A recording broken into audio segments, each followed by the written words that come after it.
بسم اللہ الرحمن الرحیم، السلام علیکم، گڈ مارننگ، صبح بخیر۔ کیسے ہیں آپ لوگ؟ امید کرتی ہوں بالکل ٹھیک ٹھاک ہوں گے اور دعا کرتے ہیں آج کا دن آپ کا بہت ہی اچھا گزرے، ہنستے ہوئے مسکراتے ہوئے خیر و عافیت کے ساتھ گزرے۔ ناظرین، آپ دیکھ رہے ہیں روحی ایٹ 10 اور میں ہوں آپ کی ہوسٹ آسمان، اور ایک نئی صبح میں آپ کو خوش آمدید کہتے ہیں۔ اور اس کے ساتھ ہی آج جمعہ ہے، تو سب سے پہلے تو تمام مسلمانوں کو جمعے کا دن بہت بہت مبارک ہو، اور جمعے کے دن جتنا ہو سکتا ہے کثرت سے درود پاک پڑھا کریں، کیونکہ ہماری تمام پریشانیوں مشکلوں کا حل بھی اسی میں ہے۔ اور اس کے ساتھ ساتھ اپنے ملک کے لیے بھی بہت زیادہ دعا کرنے کی ضرورت ہے کہ ہمارے ملک کے لیے بہت زیادہ اچھا ہو، اپنوں کے لیے خاص طور پہ بہت زیادہ دعا کیا کریں۔ اسی کے ساتھ اپنے پروگرام کا سلسلہ آگے بڑھاتے ہیں۔ آج ہمارے ساتھ جو گیسٹ موجود ہیں ان کا تعارف کروا دیتے ہیں۔ آج ہمارے ساتھ موجود ہیں جی رب نواز خان صاحب، ہمارے ساتھ موجود ہیں جو کہ ایجوکیشنسٹ بھی ہیں اور ساتھ میں سوشل ایکٹیوسٹ بھی ہیں۔ السلام علیکم، کیسے ہیں آپ؟ ٹھیک ٹھاک ہیں؟ بالکل ٹھیک ہوں، آپ ٹھیک ہیں؟ Thank you. اور اس کے ساتھ ہی جو ہمارے دوسرے گیسٹ ہیں وہ ہیں جی ہمارے روحی کے اب اینکر پرسن بھی ہیں، رپورٹر بھی ہیں، حسن ملک ہمارے ساتھ موجود ہیں۔ حسن کیسے ہیں آپ؟ الحمدللہ ٹھیک ٹھاک ہیں، ویلکم کرتے ہیں اپنے شو میں آپ کو۔ سو مچ۔ اور اس کے ساتھ ہی حسن سے آج بات ہوگی، ایک تو ان کی بیٹ سے ریلیٹڈ بات کریں گے، کرائم کے حوالے سے اس ٹائم کیا صورتحال چل رہی ہے، اور اس کے ساتھ ہی جو ہے ہمارے ساتھ پروفیسر بھی موجود ہیں، تو ان سے ہم جانیں گے تعلیمی نظام پر بات ہوگی۔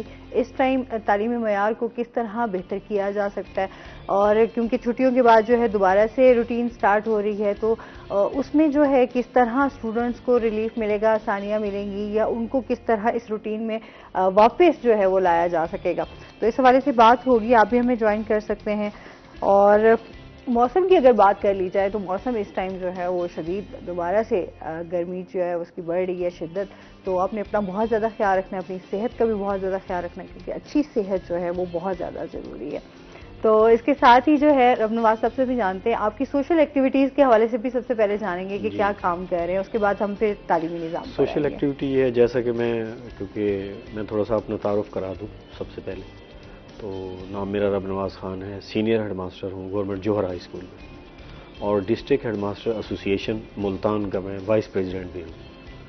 تو اس حوالے سے ہماری ایکٹیویٹیز بہت ہوتی ہیں، اور دوسرا بچوں کے حوالے سے ہم کوشش کرتے ہیں مختلف این جی اوز کے ساتھ کولیبوریشن کر کے ہم بچوں کو فیسیلیٹیٹ کر سکیں، کوئی انہیں یونیفارم دلا سکیں، انہیں بکس دلا سکیں۔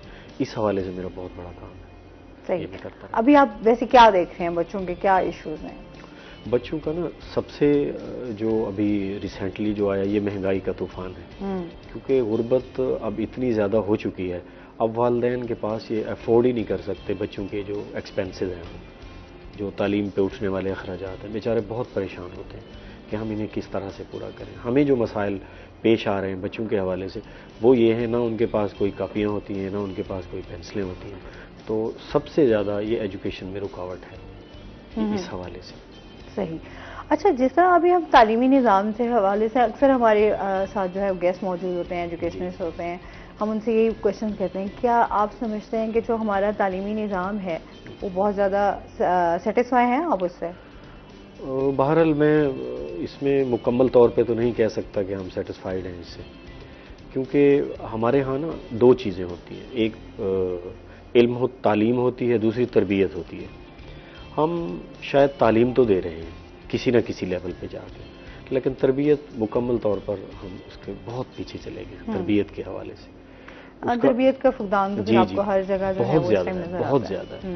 اب چھوٹے چھوٹے بچے بھی اسکولوں میں اگر کوئی ٹیچر ایسے کلاس میں نہیں جاتا تو وہ بھی ہڑتال شروع کرنا شروع کر دیتے۔ اچھا، بچوں میں بھی ہاں یہ چیزیں بھی آ چکی ہیں۔ اچھا، ایک دم سے کہتے تھے کالجز اور یونیورسٹی لیول پہ جا کے آپ کو اس طرح کی چیزیں ہی ہے۔ بالکل، میں کیونکہ بطور ہیڈ کے یہ میں نے چیزیں آبزرو کی ہیں اپنے اسکولوں میں بھی، یہ مختلف ہم پروگرام میں جاتے رہتے ہیں تو وہاں بھی ہم یہ چیزیں آبزرو کرتے ہیں۔ صحیح ہے، وہ ظاہر سی بات ہے، ہم جس طرح کا ماحول دیکھ رہے ہیں اور پھر جس طرح سوشل میڈیا آیا ہے اس کے بہت سارے جو ہے اثرات ہمارے اسٹوڈنٹس پر بھی ہیں اور اسکول لیول پہ بھی آئے ہیں۔ پہلے تو یہ کالج لیول یا یونیورسٹی لیول پہ ہوتے تھے، لیکن اب یہ اسکول لیول پہ بھی آ چکے ہیں یہ چیز، کیونکہ اب تو چھوٹے چھوٹے بچوں کو موبائل ہے تو ان کو پتا ہے کہ اس کا وہ شاید ہم سے بھی زیادہ موبائل کا یوز کرنا جانتے ہیں کہ کس طرح موبائل کو یوز کرنا ہے۔ تو اس حوالے سے بھی لوگوں کے بچوں کے کیا ہے کہ زیادہ توجہ جو ہے وہ موبائل پر چلی گئی ہے، تو جو دیکھ رہے ہوتے ہیں پھر وہی کوشش کرتے ہیں اس کو فالو کریں. جی جی ایسے ہی بالکل. اچھا، اس میں ایک ٹیچر بھی اپنا ایک بہترین رول پلے کر سکتے ہیں. میں سمجھتی ہوں شاید اکثر ہمارے یہاں یہی بات ہوتی ہے کہ ٹیچرز اور بچوں کے درمیان جو کمیونیکیشن گیپ ہے اس کو ختم کیا جا سکے، اس کو بہتر کیا جا سکے تاکہ بچوں میں بھی توجہ ہو. کیونکہ پہلے ایک ٹیچر کی کوشش ہمیشہ یہی ہوتی تھی کہ اس کی کس طرح تربیت کی جائے، اس کو کیسے ٹھیک کیا جائے. اگر وہ پڑھائی میں کہیں بہت پیچھے ہے تو کوشش کی جاتی تھی اس بچے کو آپ اپنے ساتھ فرنٹ سیٹ پہ آگے بٹھاتے تھے. کوشش ٹیچر ہوتا تھا کہ سنسیئرلی اس کو اپنے ساتھ بٹھا کے اس کو چیز سمجھا سکے اگر اس کو کچھ سمجھ. اب تو ہمارے ہاں یہ بڑا ختم ہو گیا کہ جس ٹیچر آتا ہے بات سمجھ آئی ہے نہیں آئی، کسی کا انٹرسٹ ہے نہیں ہے تو کوئی فرق نہیں پڑتا. اس سے بنیادی طور پہ نا اب میں آپ کو ایک مثال دوں کہ اسی حوالے سے جیسے آپ نے بات کی ہے، تو ایک ملک کے اندر نا ان کا یہ ہے پورا سسٹم کہ 3 کلاس تک کوئی بکس وغیرہ نہیں ہے وہاں پہ، صرف بچوں کی تربیت کی جاتی ہے. اور استاد جو ہے وہاں کا اس لیول تک جا کے بچوں کو یعنی تربیت کرنے کا پابند ہوتا ہے اور انہیں وہ آزادی دیتا ہے. اور اس کے پیچھے محرکات کیا ہیں؟ ٹیچر ہمارے پاس یہاں تیار نہیں ہے، کلاس میں جانے کو تیار نہیں ہے، سب سے بڑی رکاوٹ یہ ہے. دوسری بات ہے کہ ہمارے ہاں جو تربیت کا ایک عمل تھا اساتذہ کا، وہ کافی عرصے سے رک چکا ہے، تقریباً 2 دہائیوں سے. تو اس کا ہمیں بہت لاس ہوا ہے. یہ جو میں نے بات کی تھی نا پہلے کہ بچوں میں تربیت کا فقدان ہے، وہ شاید استاد کی تربیت سے ہی منسلک تھی.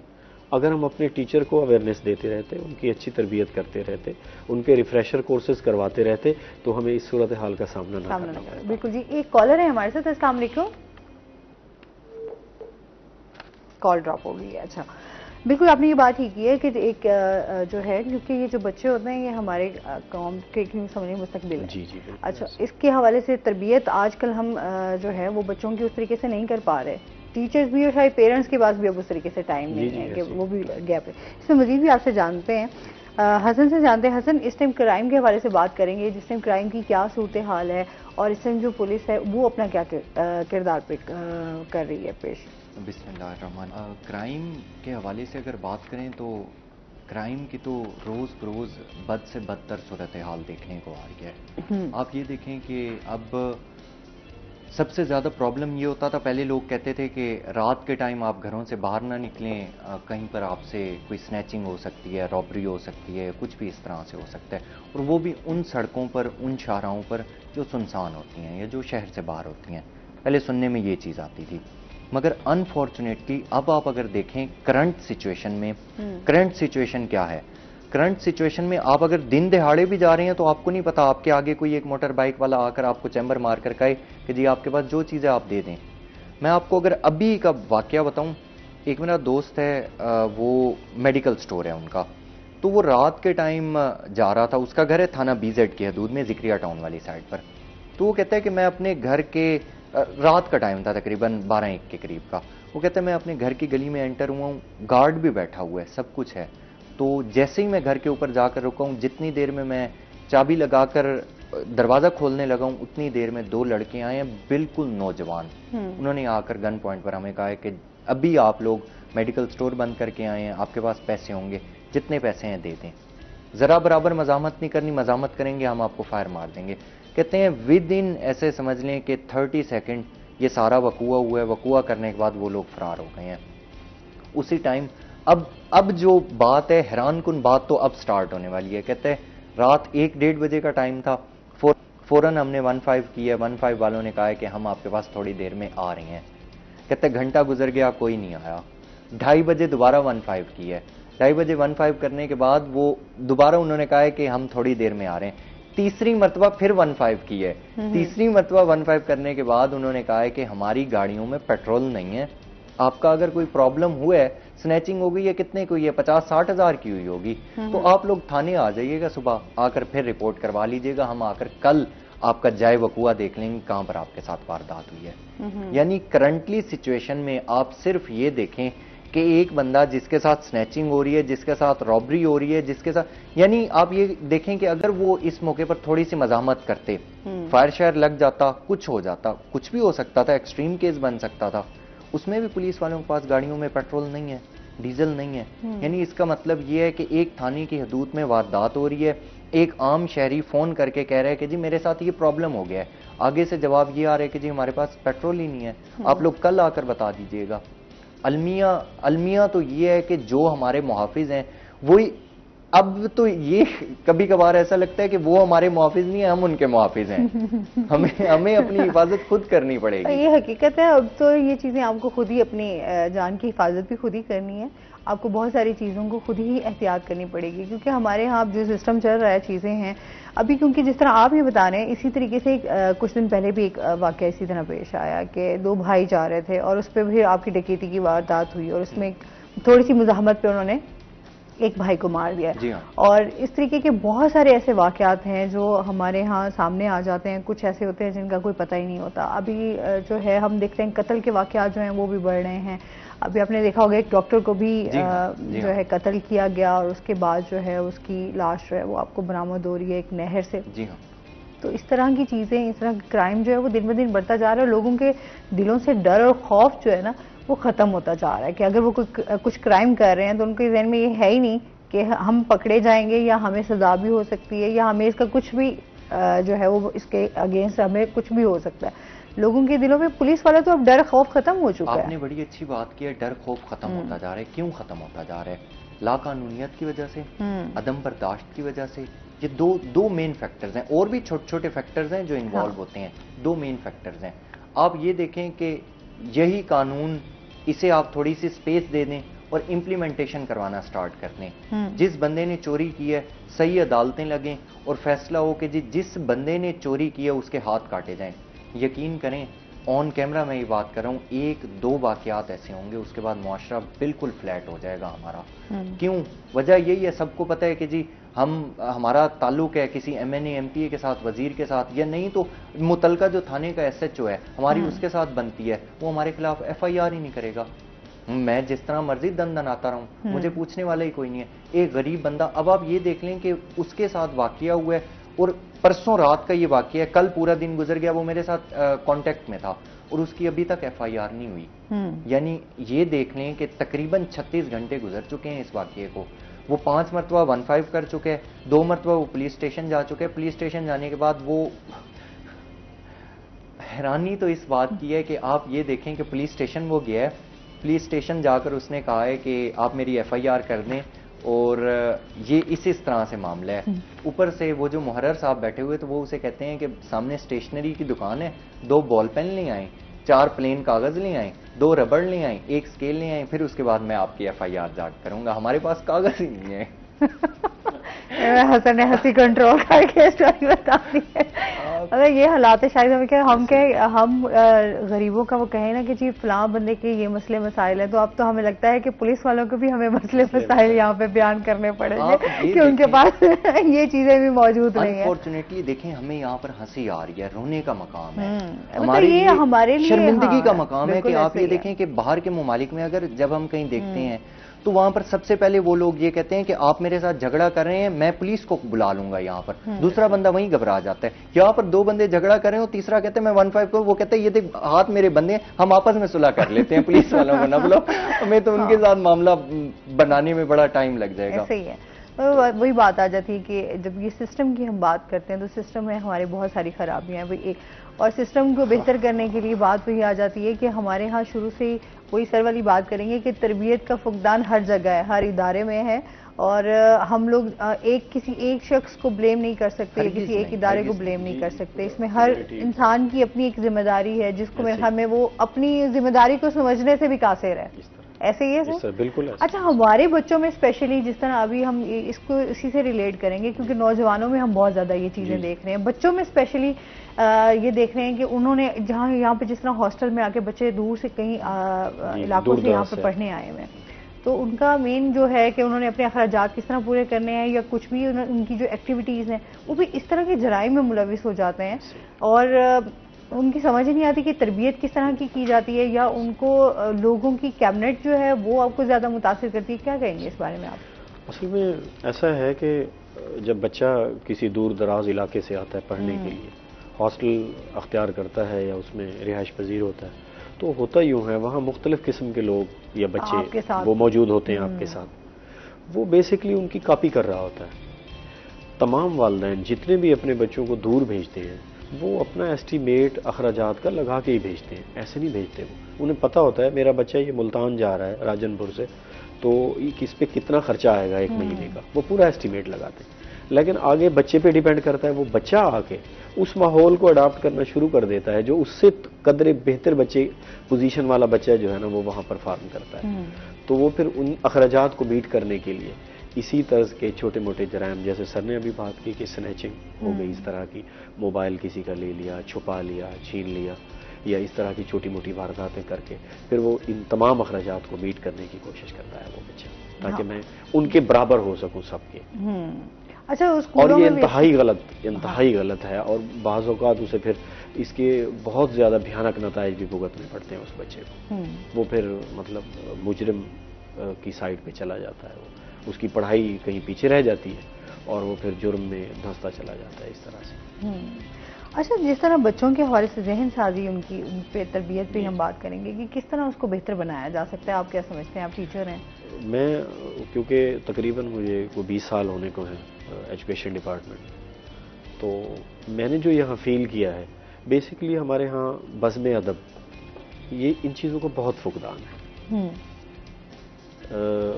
یہ کہیں پیچھے رہ گئی ہیں، ہمیں کہیں اور لگا دیا گیا ہے کہ جی یہ ڈینگی ایکٹیویٹی کروائی جائے اساتذہ سے، ہمارے استاد اس میں لگے ہوئے، وہ ہم تصویریں کھینچ کے بھیجے جا رہے ہیں سارے. تو اس کے بعد کوئی اور ایکٹیویٹی اس طرح کی مطلب کاغذی کارروائی بہت زیادہ ہو رہی ہے محکموں کے اندر. بیسکلی ہمیں استاد کو جس کام کے لیے بھرتی کیا تھا آدھا کام تو ہم وہی لے رہے ہیں، لیکن آدھا نہیں لیتے. شماریات کا کام ہے استاد سے لیا جائے، الیکشن کا کام ہے استاد سے لیا جائے، کوئی اور کام ہے ڈی سی صاحب کو کوئی ضرورت پڑ گئی گندم پہ استاد کو جی بلا لیں. تو اب ٹیچر بیچارے کا بھی سارا قصور اس کا بھی نہیں ہے، ہم باقی انتظامیہ والے بھی اس میں انوالو ہیں. اس میں یہ ہوتا ہے کہ جب ٹیچر کو ہم اس کے اصل کام سے ہٹا دیتے ہیں تو وہ پھر کوشش کرتا ہے میں اس کی کورس آؤٹ لائن کو تو کور کروں لیکن بچے کی باقی ایکٹیویٹیز میں چھوڑ دوں. اور اسی وجہ سے یہ جو آپ کو چھوٹے موٹے جرائم نظر آتے ہیں اسی کمی کا ہی شاخسانہ ہے یہ سارے، ورنہ یہ ایسا ممکن نہ ہوتا. آج سے کوئی 20 سال پہلے کی اگر میں بات کروں تو ہمارے ہی تعلیمی نظام میں ہر ہفتے کے اندر ایک مرتبہ ایک بزم ادب پروگرام ہوا کرتا تھا اور بچوں سے تحریریں لکھوائی جاتی تھی، لکھی جاتی تھی، تقریریں کروائی جاتی تھی اور بچوں میں قومی وحدت پیدا کی جاتی تھی. اب اس طرح کی چیزیں بہت کم رہ گئی ہیں. صرف میڈیا ٹرائل تو ہو رہا ہے ہمارا ہر جگہ پہ، لیکن ایسا عملی طور پہ ہم اس میں بہت ناکام رہے ہیں، جس کی وجہ سے ہمارے طلباء میں یا جو ہماری نسل آ رہی ہے نوجوان ان میں اس تربیت کو بہت فقدان ہے. اگر یہ چیزیں ہم سختی سے انفورس لاگو کر دیں تو میرا نہیں خیال کہ ہم ان چیزوں کو بہتر نہ کر پائیں. وہی بات ہے نا کہ یہاں پہ ہم اکثر بات کرتے ہیں قانون بھی ہے، آئین بھی ہے، سب چیزیں چل رہی ہوتی ہیں سسٹم کی، لیکن اس کے اوپر عمل درآمد جس دن ہونا شروع ہو جائے گا تو شاید سب چیزیں بہتری. غریب کے لیے اور ہے، امیر کے لیے اور ہے. ہم روزانہ دیکھ رہے ہوتے ہیں سوشل میڈیا پہ، بالکل ایسے ہی ہم دیکھتے ہیں جی اب وہ بچہ ہمارا دیکھ رہا ہے، اب وہ بچہ بھی دیکھ رہا ہے. جب وہ چھوٹے موٹے کسی معاملات میں جائے گا تو اسے اور جیل ملے گی اور دوسروں کے لیے جو ہے نا وہ اور جیل ہوگی، وہاں اور سہولتیں ہوں گی، وہاں اور سہولتیں ہوں گی. جبکہ جرم تو جرم ہوتا ہے، کوئی بھی کرے. بالکل ایسی ہے. قانون اکثر ہم بات کرتے ہیں قانون سب کے لیے برابر ہے، بٹ ہم دیکھتے ہیں کہ قانون جو ہے وہ چھوٹے لوگوں کے اس میں جو ہے نا اس پہ زیادہ کرتے ہیں. آپ دیکھیں نا بڑی بڑی گاڑیوں والے گزر جائیں گے، ہم اکثر دیکھتے ہیں جو بیچارے بائک والے ہوں گے ان کو روک لیا جائے گا. ہاں، ان کو روک لیا جائے گا اور ان کو پکڑ کے پھر اس کے اوپر جرمانے بھی کر دیے جائیں گے. اور لیکن آپ کے جو بڑے لوگ آپ دیکھیں گے کہ شخصیات ہوں گی تو وہ نہیں. ایک ایسا واقعہ میرے ساتھ بھی ہوا، ایک بائک والے نے مجھے روکا، وہ پولیس والے، تو کہتا ہے جی اپنا لائسنس دکھائیں، اس کے کاغذات کدھر ہیں؟ تو میں نے کہا میں دیتا ہوں. پھر جب گیا تو مجھے کہنے لگا راستے میں کہ سر کوئی خرچی پانی ہمیں دے دیں تو ہم آپ کی جان چھڑوا دیتے. میں نے کہا یار مجھے اپنے ایس ایچ او صاحب سے ملوایا. میں جب گیا وہ موصوف بیٹھے ہوئے تھے، میں نے سلام کیا، کہتا ہے بیٹھے. میں بیٹھ گیا. میں نے کہا جی آپ کی سنتری نے مجھے روکا ہے، تو میں استاد ہوں، میں تو ڈیوٹی پہ جا رہا ہوں. تو ایس ایچ او صاحب مجھے آگے سے کہنے لگے کہ سر ٹھیک ہے ان کو آخر پڑتال تو کرنی ہوتی. میں نے کہا بالکل ضرور کریں، لیکن جو دوسری بات اس نے کی ہے وہ مجھے اچھی نہیں لگی. میں نے کہا آپ سے اس کو شیئر کر دوں. تو کہتا ہے یہاں تو سر یہ سب چلتا رہتا ہے. تو میں نے اسے کہا سر انتہائی معذرت کے ساتھ میں استاد ہوں، میں ایسا نہیں کر سکتا. آپ یہ کسی اور کے ساتھ تو کر سکتے ہیں, میرے ساتھ ایسا نہیں کر سکتے. تو جب میں آپ کو یہاں یہ چیزیں پیسے دے کے جاؤں گا تو میں اپنے بچے کو کیا سبق پڑھاؤں گا آگے جا کے. تو ہمارے ہاں یہی ہے نا, یہ رشوت والا, اور میرے خیال میں چیزیں ہماری اسی طرح ہیں کہ ہم لوگ کوئی نہ کوئی راستہ, آسان راستہ ڈھونڈتے ہیں نا, اور پھر لوگوں نے اسپیشلی ہمارے اس ادارے میں اس طرح کے بہت سارے لوگ ہیں جنہوں نے صرف یہ چیزیں جو ہے لوگوں کی سائیکی سے کھیلتے ہیں کہ ظاہر سی بات ہے یہ کس طریقے سے جو ہے وہ بچ سکتا ہے یا ہم اس کو پکڑ سکتے ہیں, تو یہ چیزیں ہمارے ہاں بہت میٹر کرتی ہیں. ابھی ہم نے بریک پہ جانا ہے, ناظرین ہمارے ساتھ رہیے گا, جب ہم بریک سے واپس آئیں گے تو مزید اس سلسلے کو جاری رکھیں گے.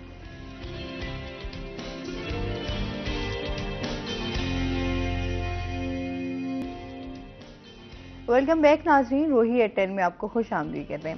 اچھا حسن, جس طرح ہم ایک تو کرائم کی بات کر رہے ہیں, ڈرائیونگ لائسنس کے حوالے سے بھی بات کر دیتے ہیں کہ اس ٹائم جو ہے وہ کتنا ضروری ہے, اور لائسنس بنوانے والوں کے لیے کیا کیا سہولیات دی جا رہی ہیں. یہ بڑا ایک امپورٹنٹ پوائنٹ ہے جس کو ڈسکس کرنا بھی بہت ضروری ہے.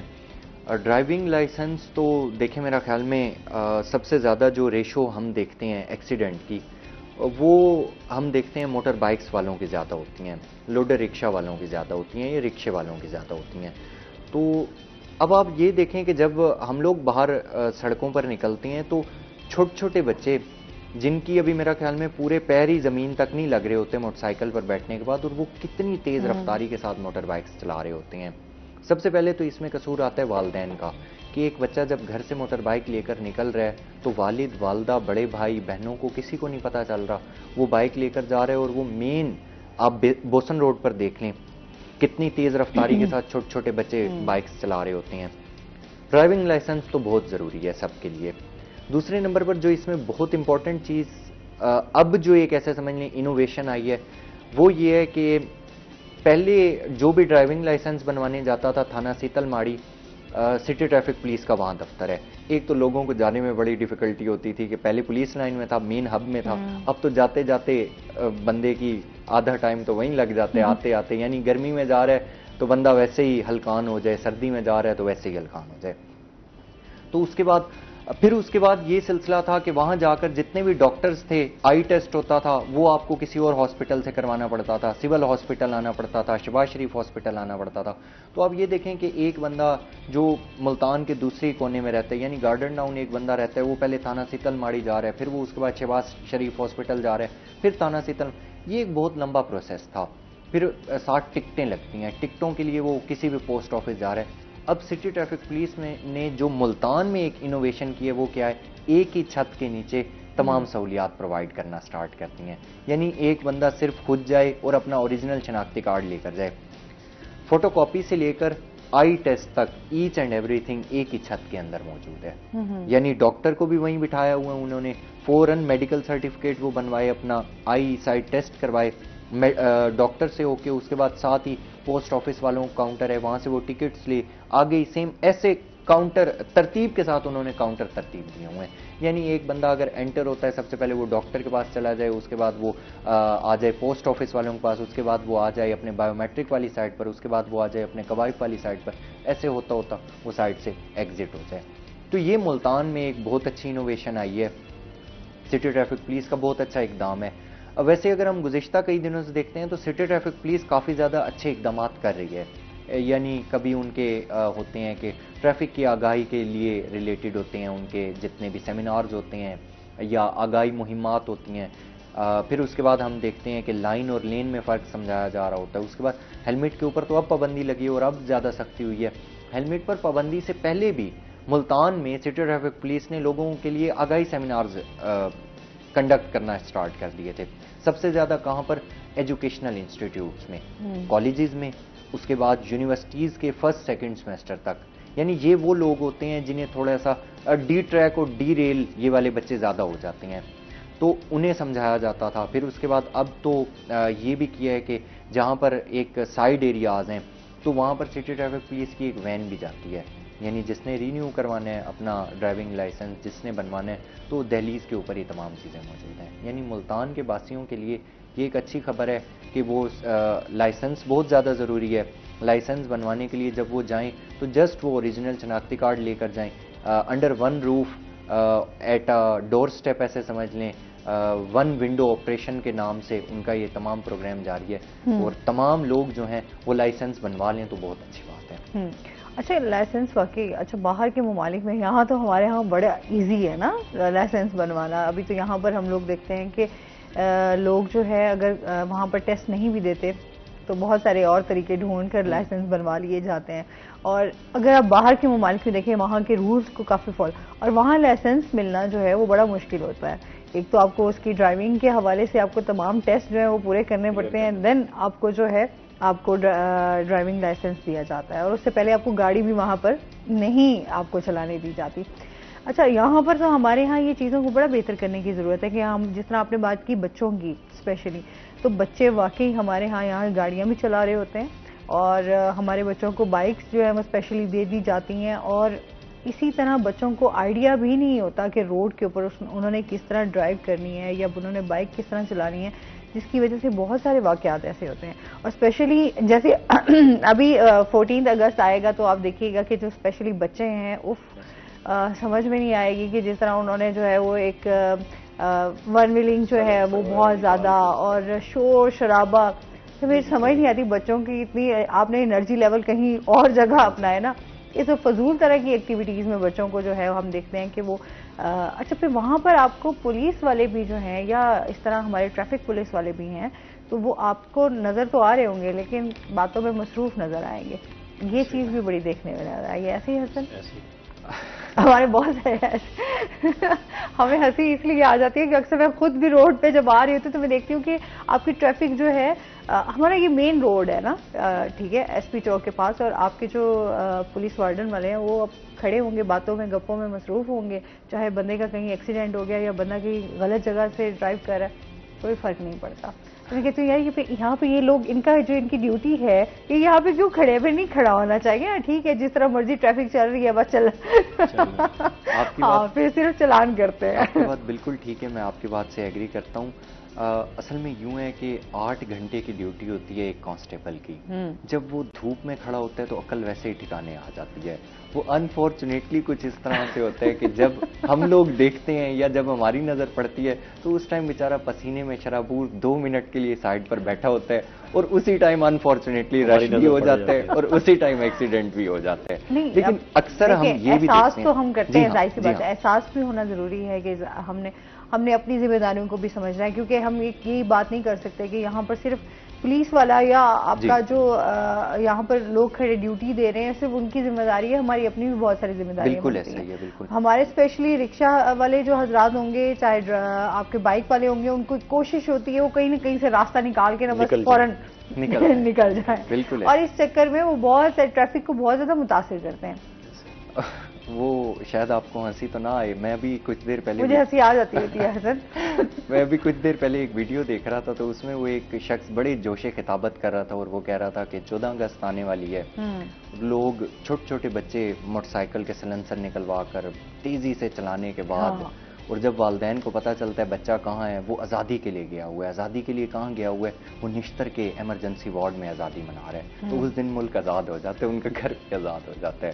تو بڑا یہ آدمی ہے کہ ہمیں سوچنا چاہیے پیرنٹس کو، چھوٹے بچوں کا بہت زیادہ خیال رکھنا چاہیے. اچھا اسکول جیسے ہی اوپن ہوں گے نا تو بچوں کی کوشش اچھا چھوٹے چھوٹے بہن بھائیوں کو ساتھ بٹھا کے خود بھی چھوٹے بائک چلا رہی ہو ریس لگا رہی ہو تو یہ حیران ہوتی ہوں کہ آپ پیرنٹس کیسے اس چیز پہ ان کا جو یقین ہوتا ہے کہ بچے جو ہیں وہ بائک صحیح چلا لیں گے اور ہمارے باقی بچے جو ساتھ بیٹھے ہوئے ہیں وہ بھی صحیح سلامت گھر پہنچ جائیں گے. میں آپ کی بات کو ایڈ آن کروں گا. ایک چھوٹی سی بات ہے، سٹی ٹریفک پولیس کے ایک انسپیکٹر ہیں تو ان کے ساتھ ایک دن ایسے گپ شپ ہو رہی ہو، کہنے لگے کہ یار میں ایک دن نا یہیں دیراڈا چوک پر ہی کھڑا تھا اور چھوٹا بچہ بالکل چھوٹا ایسے سمجھ لیں 10 سال اس کی عمر ہوگی، پیر اس کے زمین پر نہیں لگتے تھے اور وہ بڑی تیزی سے بائک چلا رہا تھا.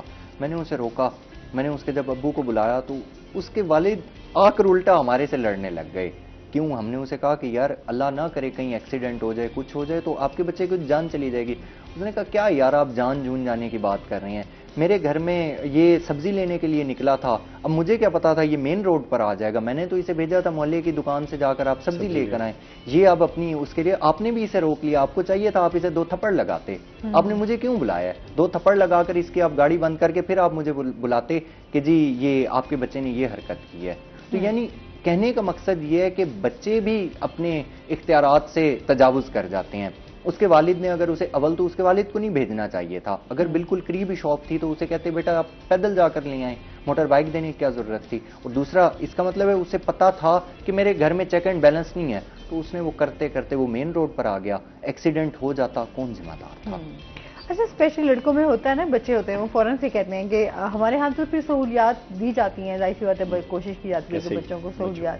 اچھا وہ ابھی جو بچوں کی کوشش ہوتی ہے وہ بائک چلائیں, بس ان کو ایک خوشی بھی ایکسائٹمنٹ بھی ہوتی ہے بائک کی چلانی ہے اور سیر کر کے آ رہی ہے. وہ یہ سمجھتے ہیں ہم بڑے ہو گئے ہیں, ہاں بائک چلانے لگے بڑے ہو گئے ہیں. لیکن احتیاط جو ہے وہ بہت زیادہ ضروری ہے.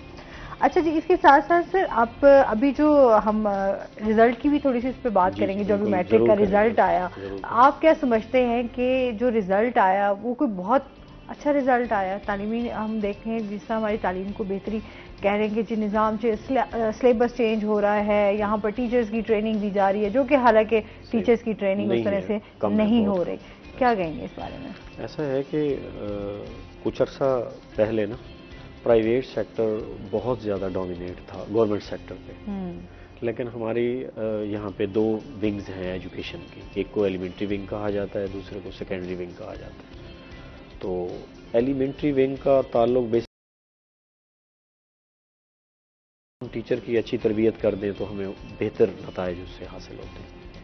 اب رہا دوسرا مسئلہ جو ہماری دوسری ونگ ہے سیکنڈری ونگ, اس میں جو ہمارا ٹیچر ہے وہ فوکسڈ ہے, سلیبس پہ فوکسڈ ہے, تو سلیبس کو وہ بہتر انداز سے اور اپنے پورے ٹائم پہ ختم کرنے کی کوشش کر رہا ہے. اس کی گورنمنٹ سائڈ پہ ابھی میں آپ کو بتاتا ہوں کہ جو رزلٹ 2023 یہ سالانہ امتحان میٹرک کے نتیجہ آیا ہمارے اسکول سائڈ کا, تو اس میں ہمارے گورنمنٹ اسکولوں کے بچوں نے ہی پوزیشنیں حاصل کی ہیں, اور فیمیل سائڈ پہ میل سائڈ پہ.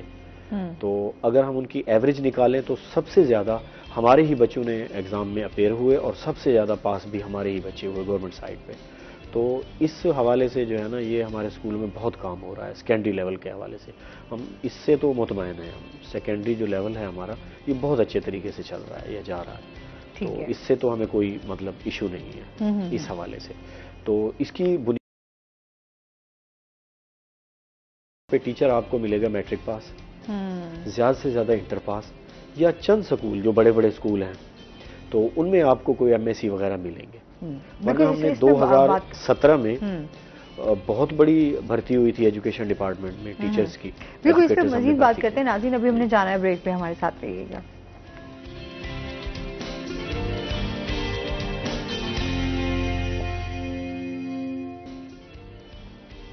ویلکم بیک ناظرین, روہی ایٹن میں آپ کو خوش آمدید کہتے ہیں. اچھا ہم بات کر رہے تھے اساتذہ کے حوالے سے.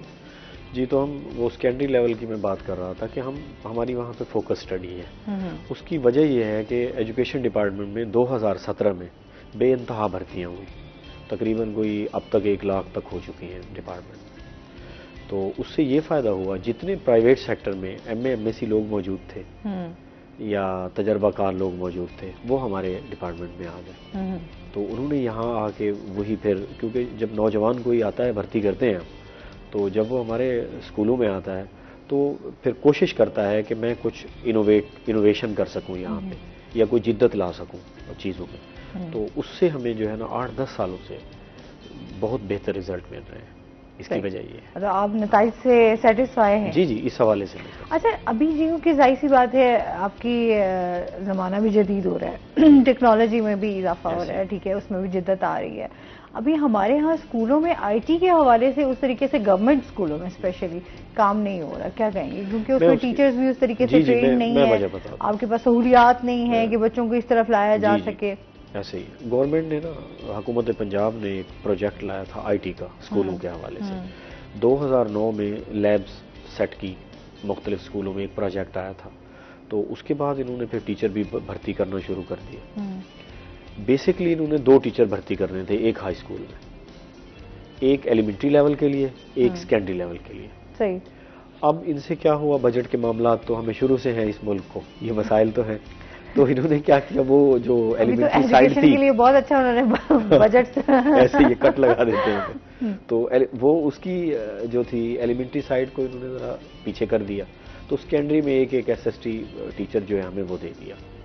تو اب ایک ٹیچر جو ہے اس کے پاس 6 کلاسیں ہیں اور 6 کلاسوں کے پھر سیکشن بھی ہوتے ہیں آگے.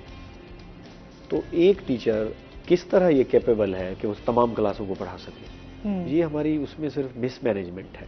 اگر ہم پراپرلی وہی 2 پوسٹیں جیسے آئی تھی ہم دونوں میں کر دیتے تو ایلیمنٹری ونگ کو یعنی 6ٹھی 7ویں 8ویں کو ایک ٹیچر سنبھال لیتا اور 9th 10th کو دوسرا ٹیچر سنبھال لیتا. اس سے ہمارا جو پریکٹیکل ورک ہے کمپیوٹر کا خاص طور پہ تو اس میں ہمیں وہ بہتری کے نتائج مل سکتے تھے. یہاں کچھ کام کرنے کی حکومت پنجاب کو ضرورت ہے. نا چیزیں ہماری اچھا کیونکہ ہم لوگ یہاں پر تبھی اس طرف آتے ہیں جب دنیا اس طرف کافی حد تک آگے جا چکی ہوتی ہے اور ہم پھر اس کو فالو کر رہے ہیں. اب انڈیا کی مثال لے لیں. انڈیا دنیا میں آئی ٹی کے حوالے سے بہت پیسے کما رہا ہے, بہت زیادہ پیسے کما رہا ہے, بہت ایکسپرٹ ہے وہ. دیکھیں ہماری زبان بھی اردو ہے, قومی زبان. اب انڈیا کی قومی زبان جو ہے وہاں کی ہندی ہے, تو ہندی والا انگلش اچھی بول لیتا ہے, ہمارے لوگ نہیں بول سکتے. تو یہاں یہ چیزیں بہت بڑا ڈیفرنس رکھا گیا. انگلش میں اور آئی ٹی میں انڈیا بہت آگے جا چکا ہے. اب تو اس کے سافٹ ویئر ہاتھوں ہاتھ مارکیٹ میں بکتے ہیں. ہمارا تو یہاں ہے وہ تو انہوں نے اپنی کام نہیں کیا. بہت کم ٹائم میں انہوں نے ہم نے ادارے تو قائم کر لیے, لیکن ان اداروں میں نہ ہم نے اصلاحات کی, نہ ان پہ کوئی کام کیا, اور نہ ہماری کوئی پیش بندی ہے آگے. جی آگے 10 سالوں بعد کیا ہوگا, 20 سالوں بعد کیا ہوگا, سوائے اس کے کہ ہم نے ایک دوربین لگا دی, اس میں دیکھنا جی چاند نظر آ گیا کہ نہیں آ گیا, بس یہی کام ہے ہمارا, بس آگے نہیں ہے. یعنی ہم نے صرف وہ رات والا چاند جو ہے نا اس کو دیکھنا ہے دوربین لگا کے. وہ بھائی دوربین لگاؤ, کوئی 10-20 سال کی بناؤ, اس کی لگاؤ دوربین کہ 10 سال کے بعد ہم نے یہ جو سڑک بنائی ہے, یہ جو تعلیمی ادارہ بنایا ہے, کیا اس کی کیپیسٹی 10 سال بعد یہی رہے گی یا ہم نے اس کو تھوڑا سا ایکسپینڈ کرنا ہے, اس کو پھیلانا ہے. تو یہاں تو یہ ہے ہی نہیں. اور دوسری سب سے میں نے اگلے دنوں ایک پوسٹ بھی لگائی تھی, کیونکہ میں سوشل حوالے سے بہت کام کرتا رہتا ہوں. تو اس میں یہ تھا کہ یہ جو ریٹائرڈ پرسنز ہوتے ہیں ان کو بڑی بڑی پوسٹوں پہ لگا دیا جاتا ہے پھر سے. اور میں نے اس میں لکھا تھا یہ نہ صرف غلط ہے بلکہ یہ بددیانتی ہے, یہ قومی بددیانتی ہے جو ہو رہی ہے. بھائی ہمارے پاس نوجوان بہت سے لوگ ہیں باہر کے پڑھے ہوئے. اچھا یہاں پہ تمہیں اعتبار نہیں ہے تو باہر کے پڑھے ہوئے گریجویٹ لوگ ہیں ان کو لے آؤ, بندے ہیں ہمارے پاس موجود ہیں, تو یہاں لے کے ان سے کام لو. پوری دنیا لے رہی ہے ہم سے کام, اور ہمارے بندے BBC میں بیٹھے ہوئے. وہی بات ہے نا, یہاں سے اب جتنے بھی نوجوان ہیں وہ یہاں سے موو کرنا چاہ رہے ہیں, کیونکہ آپ کو جب اس طریقے کی تعلیم نہیں ملے گی, آپ کہتے ہیں اعلیٰ تعلیم کے لیے ہمیں باہر جانا ہے. تو ہم تو یہاں پہ اعلیٰ تعلیم کے, یہاں پہ تو ہم لوگ جنوبی پنجاب کی اگر مثال لیں تو ہم زیادہ سے زیادہ کوشش کرتے ہیں کہ یہاں پہ فیسیلیٹیٹ نہیں ہے تو آپ لاہور چلے جائیں, آپ اسلام آباد چلے جائیں, یا پھر آپ کراچی چلے جائیں. ٹھیک ہے, پھر اگر آپ نے اس سے بھی اعلیٰ تعلیم حاصل تو دین آپ اس کو موو کرتے ہیں کہ جی آپ کو باہر کے ممالک میں جو ہے وہ کہیں یہاں چیزیں مل جائیں تو ضرورت کیا ہے جانے کی. ہم عموماً دیکھتے ہیں نا, دیکھیں نا, ہم اکثر شکایت کرتے ہیں اپنے آفیسز میں کہ PN ہماری بات نہیں سنتا. ہم نے کبھی اس کی بات تو سنی نہیں ہے. اس کو دیکھیں وہ ایسی حالت میں کیوں بیٹھا ہوا ہے, وہ بیچارہ 20,000 لے رہا ہوتا ہے تو ہم لے رہے ہوتے ہیں لاکھ سے زیادہ. ہم آسودہ حال ہوتے ہیں, اس بیچارے کا کوئی پوچھنے والا ہی نہیں, وہ ان چکروں میں پھنسا ہوا ہے. جب تک گورنمنٹ اس چیز کے بارے میں نہیں سوچے گی, ایک چھوٹے ملازم کی یا چھوٹے طبقے کی تنخواہیں یا معاشی طور پر ان کو بوسٹ اپ نہیں کرے گی, تو ہم یہ اپنی کارکردگی جو ہے بہتر نہیں کر پائیں گے. ہمارے پاس مین پاور اچھی ہوگی تو ہمارے ادارے بھی اچھے ہوں گے اور ہمارے کام بھی اچھے ہوں گے. ہر انسان کی کوشش ہوتی ہے کہ وہ چیزوں کو مینج کر سکے نا. آپ جب مینج کرنا جانتے ہیں یا اپنی ذمہ داریوں کو سمجھتے ہیں تو تب آپ ان چیزوں کو بہتر کرنے میں بھی اپنا رول پلے کر سکتے ہیں. کالر ہے ہمارے ساتھ, السلام علیکم.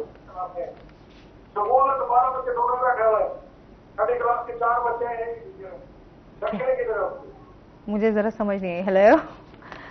ہیلو میں سمجھ گیا سوال, آپ سمجھ گئے ہیں, مجھے سمجھ نہیں آئی. اچھا بہرحال اس کالر کا سوال یہ تھا کہ اسکولوں میں 2 بچے بیٹھے ہوئے ہیں اور ایک ہی ٹیچر کام کر رہا ہے. تو اس کی میں بنیادی ایک آپ کو دیتا ہوں کہ 2018 کے بعد جو ہی نئی گورنمنٹ آئی تو 17 میں تو بھرتیاں ہو گئی تھی, بہت زیادہ تعداد میں ہو رہی تھی, لیکن اس کے بعد یہ سلسلہ بند ہو گیا, بھرتی نہیں ہو سکی. اب جو ٹیچر دیہاتوں میں تعینات تھے, آگے جو ہی ریٹائرمنٹ ہوئی لوگوں کی یا پوسٹیں خالی ہوئی, ویکینٹ پوسٹ ہوئی, تو انہوں نے وہاں پہ ٹرانسفر کرا لیے. اب ہمارے پاس یعنی دور دراز کے جو اسکول ہیں یا تعلیمی ادارے ہیں, اسکولوں میں یہ مسئلہ ہے ہمارے لیے, ایلیمنٹری ونگ میں ایک ٹیچر بچا ہے, سیکنڈری ونگ میں ایک ٹیچر بچا ہے. اب وہ جو ایک ٹیچر ہے بیچارہ, وہ پھر تینوں کلاسوں کو ملا کے ہی پڑھائے گا, 6ٹھی کو بھی, 7ویں کو بھی اور 8ویں کو بھی. یہ حکومتی سطح پہ مسئلہ ہے, اس میں کوئی ٹیچر کی مطلب فالٹ نہیں ہے. صحیح. اچھا, اس کے ساتھ ہی حسن آپ سے جانیں گے, بھتہ خوری کے حوالے سے بھی بات کریں گے کہ اس ٹائم یہ بھی مافیا جو ہے وہ بہت زیادہ تیزی سے ہم دیکھتے ہیں کہ لوگ اس پہ بھتہ خوری کے حوالے سے ایکٹیو نظر آتے ہیں, لیکن پولیس کا ہم دیکھتے ہیں تو وہ آپ کو وہی بات آ جاتی ہے کہ آپ کے کرائم کی جو دیگر صورتحال ہیں اس میں اگر وہ خاموش ہے تو یہاں پر بھی وہ خاموش ہی ہے. پہلے بھتہ خوری کا جب بھی ہم نام سنتے تھے تو ہمارے ذہن میں فوراً کراچی آتا تھا, لیاری آتا تھا, ہمارے ذہن میں وہ علاقے آتے تھے جن میں واقعی ہم ویڈیوز میں دیکھتے تھے کہ وہ ایک ینگ سا لڑکا آ رہا ہے, اس نے منہ میں پان رکھا ہوا اور وہ آ کر بھتہ مانگ رہا ہے. ہمارے ذہن میں یہ کنسیپٹ بنتا تھا, لیکن انفارچونیٹلی سیم یہی چیزیں ہمارے ملتان میں بھی آنے لگ گئی ہیں. یہ تو چلیں بات آپ نے کی, ملتان میں بھتہ خوری پچھلے کافی دنوں سے عروج پر ہے. کبھی کہیں واردات ہو رہی ہے, کبھی کہیں واردات ہو رہی ہے, کبھی کہیں.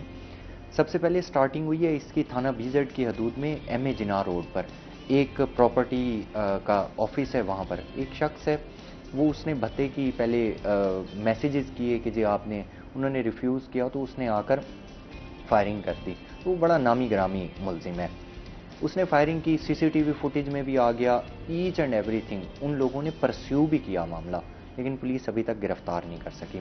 میں ایک دن بیٹھا ہوا تھا رات کے ٹائم گلشن مارکیٹ میں, تو ایک ویٹر آ کر بتاتا ہے کہ تھوڑا سا آپ لوگ الرٹ رہیں, 7 والی دکان پر نا, 7 والے ہوٹل پر ابھی فائرنگ ہوئی ہے. کیا فائرنگ ہوئی ہے؟ 30-40 روپے کا معاملہ تھا. وہ بات کیونکہ ایک دم اٹھتی ہے نا بات, تو لوگوں کو پتہ نہیں چل سکتا کہ بات کیا ہے, تو وہ بات آئی گئی ہو گئی. وہ جب بات کھلی تو پتہ چلا کہ یہ معاملہ 30-40 روپے کا نہیں تھا, یہ معاملہ بھتہ خوری کا تھا. میں اس دن اسی ہی جگہ پر بیٹھا ہوا تھا, ایک ہوٹل کو چھوڑ کر, اور اگلے ہوٹل کی یہ وقوع تھا. تو وہ جب موقع پر پولیس بھی آئی, تھانہ نیو ملتان لگتا ہے وہاں پر, تو موقع پر پولیس بھی آئی, لیکن اس کے باوجود بھی ابھی تک تاحال نہ ملزمان گرفتار ہو سکے ہیں. وہ اس کے ایک ٹانگ پر فائر لگا تھا, ایک تھائی پر فائر لگا تھا, لیکن الحمدللہ وہ بندہ تو بچ گیا. لیکن کہنے کا مقصد یہ ہے کہ بھتہ خوری کے معاملات اتنے بڑھ چکے ہیں اور لوگ اتنے ایسے سمجھ لیں کہ بے خوف ہو چکے ہیں کہ آپ آئے ہیں, کسی بندے نے نہیں دی تو فائر مار کر چلے گئے ہیں. انہیں پتہ ہے کہ ہمیں روکنے والا کوئی نہیں ہے. تو یہ پہلے یعنی ہم ڈسکس کر رہے تھے چوری چکاری کو, اب معاملہ چوری چکاری سے بڑھ کے بھتہ خوری تک بھی آ پہنچا ہے. تو یقیناً یہ کافی زیادہ ایک الارمنگ سچویشن ہے. اب شہریوں کے لیے کیا الارمنگ سچویشن ہے؟ obvious سی بات ہے, شہریوں نے تو اپنا کاروبار بھی کرنا ہے, بزنس بھی کرنا ہے, رہنا بھی ہے, جاب بھی کرنی ہے, اچھا لائف سٹائل بھی رکھنا ہے, لیکن سیکیورٹی فراہم کرنا تو شہریوں کی ذمہ داری نہیں ہے نا. وہ سیکیورٹی فراہم کرنا تو سیکیورٹی اداروں کی ذمہ داری ہے, پولیس کی ذمہ داری ہے, اسٹیٹ کی ذمہ داری ہے, ریاست کی ذمہ داری ہے. جب وہی اپنی ذمہ داری پوری نہیں کریں گے تو obvious سی بات ہے معاملہ کہیں نہ کہیں سے بگاڑ کا شکار ہوگا. پھر ٹرکل ڈاؤن ایفیکٹ بھی آتا ہے, ریپل ایفیکٹ بھی ہوتا ہے, کہ جہاں سے ایک جگہ سے کوئی چیز پڑتی ہے تو اس کا ایفیکٹ دور دراز تک جاتا ہے. جب ایفیکٹ جاتا ہے تو وہ obvious سی بات ہے پھر ہمیشہ تو پازیٹیو نہیں ہوتا, نیگیٹو بھی ہوتا ہے. اب وہی بندہ جو ہوگا اس نے اپنا بزنس کرنا ہے تو وہ بھی اپنے ساتھ اگلی مرتبہ سے پسٹل رکھے گا, ایک گارڈ کو اپنے ساتھ رکھے گا. بہت سارے پولیس اپنا کردار ادا نہیں کرے گی تو پھر لوگ جو ہے وہ اپنی مدد آپ کے تحت بہت ساری چیزیں اپنے آپ کو محفوظ کرنے کے لیے کچھ نہ کچھ تو کریں گے. بہت شکریہ آپ کا, آپ ہمارے شو کا حصہ بنے. حسن آپ کا بھی بہت شکریہ. اس کے ساتھ ہی ناظرین ابھی ہم نے جانا ہے بریک پہ, ہمارے ساتھ رہیے گا. جب ہم بریک سے واپس آئیں گے تو ہمارے ساتھ کچھ اور گیسٹ موجود ہوں گے.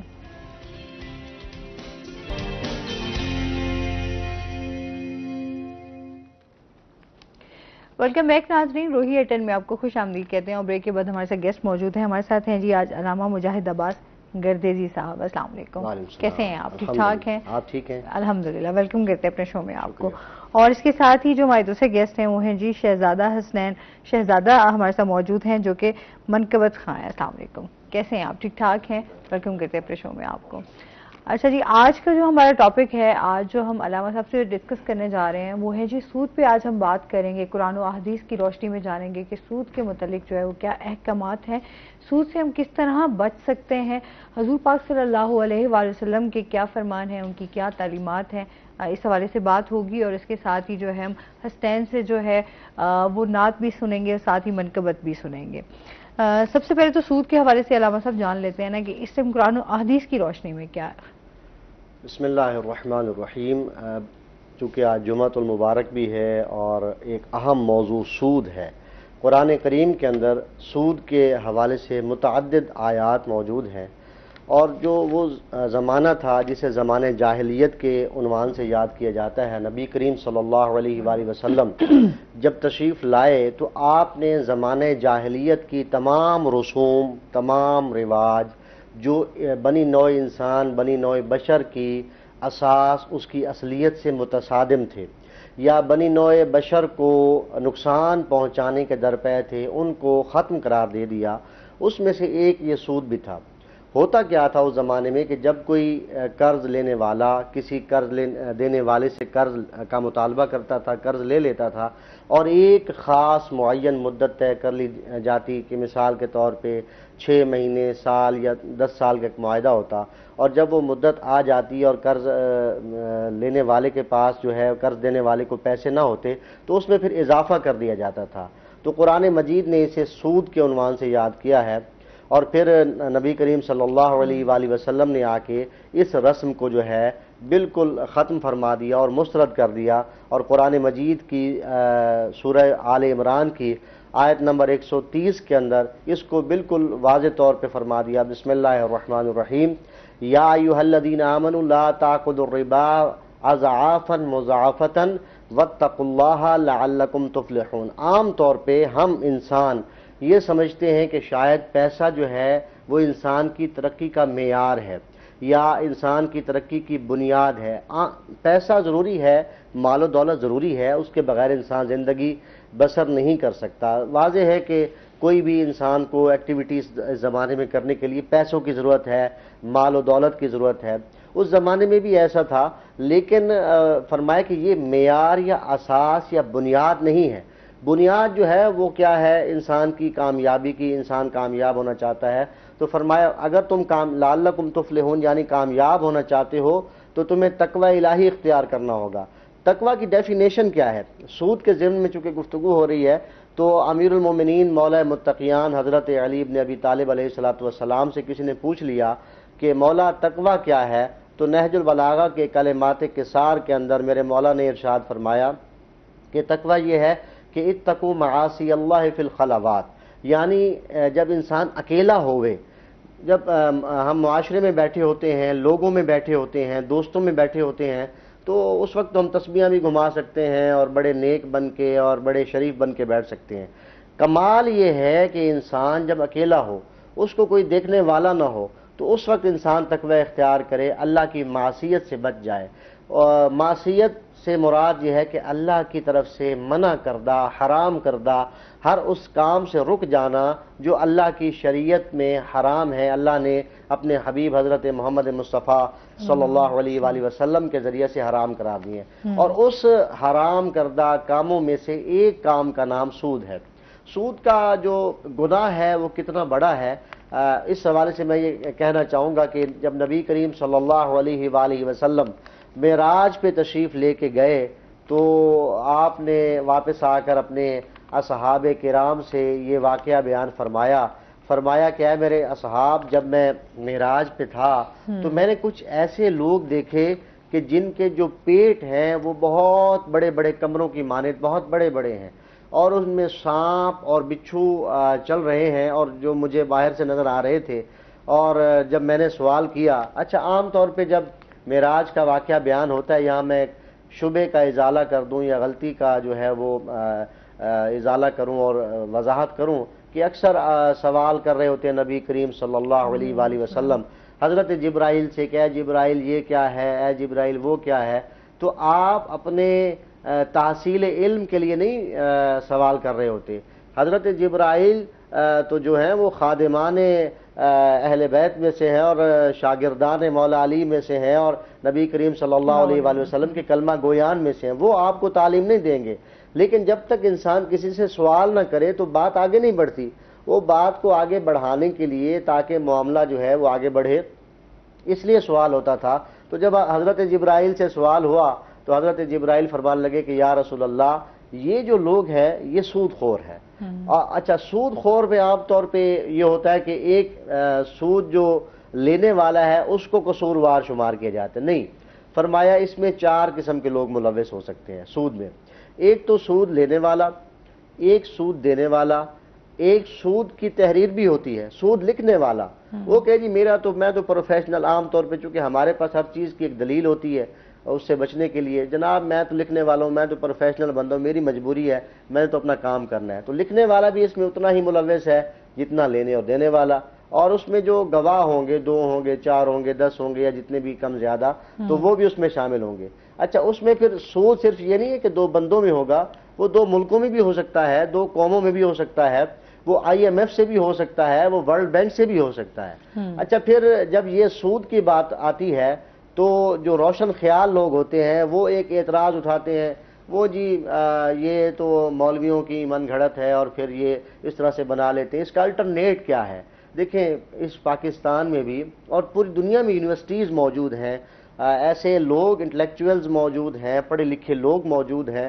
آپ اس پہ ریسرچ کروا لیجئے کہ سود کا الٹرنیٹو کیا ہو سکتا ہے. سود کے بدلے دیکھیں، ظاہر ہے پیسے کی ضرورت تو ہر نیشن کو ہے، ہر قوم کو ہے، ہر ملک کو آگے بڑھنے کے لیے. پاکستان جب بھی ڈیفالٹ کرنے لگتا ہے یا کہیں مشکل کا شکار ہوتا ہے تو پھر اسے جا کے اس سودی نظام کا دروازہ کھٹکانا پڑتا ہے جس کو IMF کہا جاتا ہے. تو پھر یہ بھی کہا جاتا ہے کہ ہمارے پاس IMF کے علاوہ کون سا راستہ ہے. تو راستہ بنانے سے اور نیت کرنے سے انسان آگے بڑھ سکتا ہے. بہت سارے ایسے نظام ہیں جو اسلام نے دیے ہیں، لیکن بات یہ ہے کہ ہم نے اس طرف ریسرچ نہیں کی.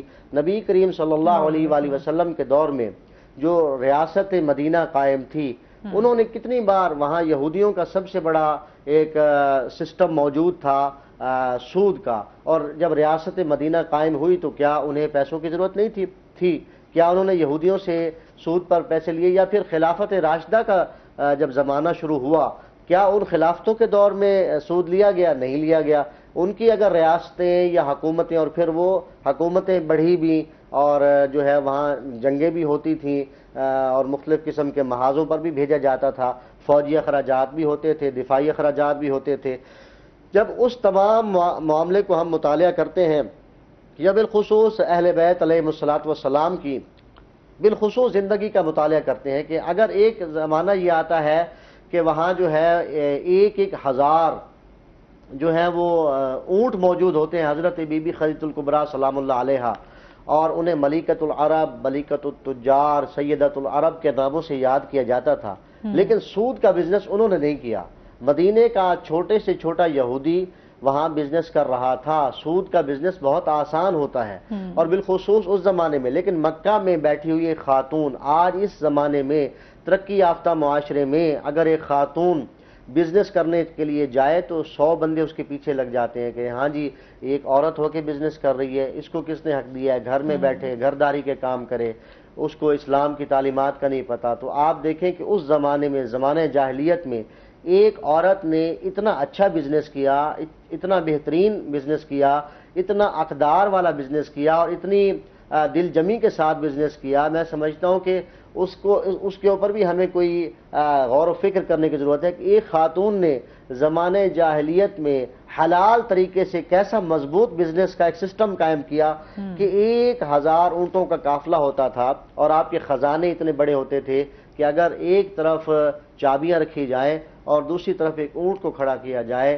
تو اونٹ جو ہے وہ نظر نہیں آتا تھا. تو لہٰذا سود سے ہمیں نہ صرف خود بچنا ہے بلکہ اپنے اہل و عیال کو، اپنے اہل علاقہ کو اور اپنے ملک کو بالخصوص IMF کے اس سودی نظام سے بھی بچانا ہے. بالکل صحیح، آپ نے بہت کلیئرلی اس چیز کو بیان کیا کہ جس طرح سود کے حوالے سے ہم بات کریں تو یہاں پر ہمارے ہاں تو جو اسپیشلی ہم دیکھتے ہیں جو بینک سے آپ لون بھی لیتے ہیں تو آپ کو جب لون واپس کرنا ہوتا ہے تو موسٹلی ہم یہی دیکھتے ہیں کہ جی آپ کو اس کو ڈبل ہی پے کرنا، چاہے آپ کوئی بھی لیں، چاہے آپ گاڑی خرید رہے ہیں، چاہے اس کے لیے آپ لون لے رہے ہیں، چاہے آپ گھر بنا رہے ہیں کوئی پراپرٹی کے حوالے سے بھی.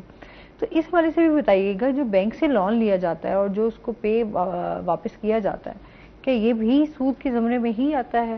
موسٹلی لوگوں کا یہی سوال ہوتا ہے کہ کیونکہ ظاہر سی بات ہے کیونکہ ہم سود سے بھی بچنا چاہتے ہیں، کیونکہ یہ تو حضور پاک صلی اللہ علیہ وآلہ وسلم نے خود فرمایا ہے کہ جو سود کا معاملہ ہے، اگر آپ سود لیتے ہیں یا تو اس میں آپ یہ ہے کہ آپ اللہ اور اس کے رسول سے جنگ کر رہے ہیں. تو اس حوالے سے کیونکہ ظاہر سی بات ہے یہ بہت بڑی بات ہے، ہم سمجھیں تو کہ ہم کس طرح ان سے جنگ کر سکتے ہیں. ہم نے اس سے بچنا بھی ہے اور ہمارے جو زندگی کے معاملات چل رہے ہیں, جو ہمارے یہاں پر چیزیں ہیں, کیونکہ اس ٹائم ہمارے معاشی بحران بھی چل رہا ہے, تو آپ کیا سمجھتے ہیں کس طرح ان چیزوں سے بچ بھی سکتے ہیں ہم, اور اس پہ کیا آپ دیکھتے ہیں کہ جو اسلامی بینک بھی ہیں, لیکن آپ ظاہر سی بات ہے چاہے آپ اسلامی بینک ہو یا دوسرا بینک ہو, لوگوں نے بس ایک نام چینج کر دیا اسلامی بینک, لیکن چیزیں آپ کی سیم وہی ہوتی ہیں. بالکل جی, بڑا امپورٹنٹ سوال ہے آپ کا, اور ظاہر ہے ہر بندے کی گاڑی بھی ضرورت ہے, بلکہ کسی نے موٹر سائیکل بھی لینا ہے یا کوئی فریج لینا ہے یا اور اس قسم کی. اچھا, اس میں ضمناً ایک سوال آتا ہے, مجھ سے پچھلے دنوں ایک خاتون نے سوشل میڈیا کے ذریعے سوال پوچھا کہ جو قسطوں کا کاروبار ہے, آپ دیکھیں ہر گلی شاہراہ پہ قسطوں والے بیٹھے ہیں اور قسطوں پہ وہ چیزیں دیتے ہیں. مثال کے طور پہ ایک چیز 10,000 روپے کی ہے اور وہ قسطوں والے جو ہے وہ اسے 12,000 میں یا 15,000 میں دیتے ہیں, لیکن وہ اس کی قسطیں بنا دیتے ہیں. ایک آدمی یکمشت 10,000 روپے نہیں پے کر سکتا, وہ قسطوں پہ 12-15,000 میں یا 20,000 میں وہ چیز لے سکتا ہے. ظاہر اپنی سیلری میں سے وہ کٹ کرے گا. اچھا, ایک کال لے لیتے ہیں. السلام علیکم. وعلیکم السلام. جی, غلام علی ہے ہمارے ساتھ, کیا کہنا چاہیں گے؟ جی, میں یہ کہنا چاہوں گا بھائی, مجاہد آباد سے بات کرنی تھی میں. جی بات کریں آپ. جی بات کر رہے ہیں. السلام علیکم. وعلیکم السلام. مجاہد بھائی کیا حال ہے؟ الحمدللہ, شکر ہے. آپ ٹھیک ہیں؟ الحمدللہ. آپ نے مجھے پہچانا؟ مجاہد بھائی غلام علی بات کر رہا ہوں. جی کیسے ہیں آپ؟ ٹھیک ٹھاک ہیں, خیریت سے؟ ہاں جی, اللہ کا شکر ہے. غلام رسول بھائی کی طرف سے سلام. وعلیکم السلام ورحمۃ اللہ. آپ کو بھی بہت سلام, غلام رسول بھائی کو بھی بہت سلام. ہاں جی, وعلیکم. دراصل آپ کو روئی چینل پر دیکھا ہے تو میں بڑی خوشی ہوئی ہے. میں کہ یار بھائی کو کال کرتا ہوں. سوال تو میرا کوئی نہیں ہے. اچھا, کیونکہ میں نے ابھی آپ کو فرسٹ ٹائم دیکھا ہے.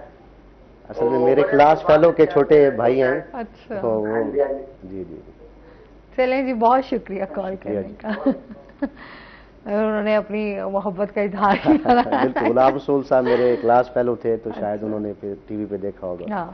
تو میں یہ عرض کر رہا تھا کہ عام طور پہ قسطوں کا جب معاملہ ہوتا ہے تو لوگ شاید اس حوالے سے بہت پریشان بھی ہوتے ہیں, کیونکہ ایک معاشی بحران ہے. ہر بندہ جو ہے اپنے سسٹم کے اندر پھنسا ہوا ہے اور اس کو ضرورت کی چیز, جیسے اس نے فریج لینا ہے, کوئی استری لینی ہے یا کوئی اور گھر کی ضرورت کی چیز لینی ہے, یا اپنی بیٹی کے لیے انہوں نے کچھ نہ کچھ گفٹ کرنا ہوتا ہے, تو لوگ بیچارے پریشان ہوتے ہیں. پھر وہ علماء کرام سے بھی رابطہ کرتے ہیں کہ کیا قسطوں کا جو کام ہے آیا یہ بھی سود ہے یا سود سے ہٹ کر کوئی چیز ہے. تو پھر اس کا جو جواب تقریباً تمام مفتیان کرام نے یہی دیا ہے کہ جو قسطوں کا کام ہے وہ سود میں شامل نہیں ہے. کیوں؟ اس لیے کہ اس میں چونکہ قسطیں بن جاتی ہیں اور آپ ایک چیز لیتے ہیں, اس میں پھر آپ وقت بھی لیتے ہیں, لہٰذا ایک جو چیز کے بدلے میں آپ پیسے دے رہے ہیں وہ اور چیز ہے. سود عام روٹین میں کیا ہے؟ سود میں مطلب ایک پیسہ, ایک طرف بھی پیسہ ہے, دوسری طرف بھی پیسہ, درمیان میں کوئی جنس نہیں ہے. جنس سے مراد یہ کوئی گندم, کوئی جو یا کوئی فریج یا کوئی کار, یہ اس قسم کی چیز نہیں ہے. لیکن پیسے کے اگینسٹ ہم پیسہ جب دیتے ہیں, 10 روپے لیے ہیں تو 10 کے عوض جب 20 روپے دیں گے تو یہ سود قرار پائے گا. اسی طرح سے آپ نے جو ابھی ایک پوائنٹ ریز کیا کہ اسلامک بینک بھی ہیں, انہوں نے انگلش چیزوں کا نام عربی میں رکھا ہوا ہے اور اس کا نام اجارہ رکھ دیا, اس کا نام کچھ اور رکھ دیا. تو عربی نام رکھ لینے سے جو ہے وہ سود کی ڈیفینیشن تبدیل نہیں ہو جاتی. ہاں, سود کی ڈیفینیشن کب تبدیل ہوگی؟ جو پیسے دینے والا ہے یا چیز دینے والا. جیسے گاڑی دے رہا ہے, بینک گاڑی دے رہا ہے, تو گاڑی کے عوض وہ یہ نیت رکھے کہ میں گاڑی بیچ رہا ہوں. اگر وہ ظاہر ہے کہ وہ گاڑی نہیں بیچتے, وہ کہتے کہ ہم نے آپ کو جو ہے گاڑی کے بدلے میں 20 لاکھ روپے یا 30 لاکھ روپے آپ کو لون دے دیا, اور آپ کے گھر پہ جو لیٹر آتا ہے اگر آپ قسط پے نہیں کرتے, وہ کہتے ہیں کہ آپ کی فلانے نمبر گاڑی کے عوض ہم نے 20 لاکھ کا لون دیا تھا اور آپ کی فلانی قسط جو ہے شارٹ ہے. اگر اسلامک بینک بھی یہ کر رہا ہے اور کمرشل بینک بھی یہ کر رہا ہے یا اور بینک بھی یہی کر رہے ہیں, تو پھر وہ اسلامک نام رکھنے سے آپ کو اجازت نہیں ہے. مزید بات کریں گے. ناظرین, ابھی ہم نے جانا ہے بریک پہ, ہمارے ساتھ رہیے گا.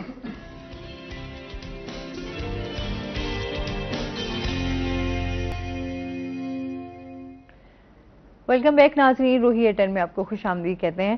اور اس کے ساتھ ہی جو ہے ہم بات کر رہے تھے کہ جس طرح بینک سے ہم قرضہ لیتے ہیں یا اس میں کیا وہ سود کے زمرے میں آتا ہے یا نہیں آتا. اچھا اس طرح بھی ہے، اور کچھ لوگ جس طرح سیونگ میں بھی جس طرح پیسے اپنے رکھواتے ہیں کچھ اپنے، ٹھیک ہے کیا جی ہم نے رکھوائے کچھ عرصہ کے لیے، یا آپ منتھلی ان آپ کو جو ہے اس کی اماؤنٹ پہ آپ کو منافع بھی بینک کی طرف سے مل رہا ہوتا ہے، تو وہ بھی سود ہی ہے؟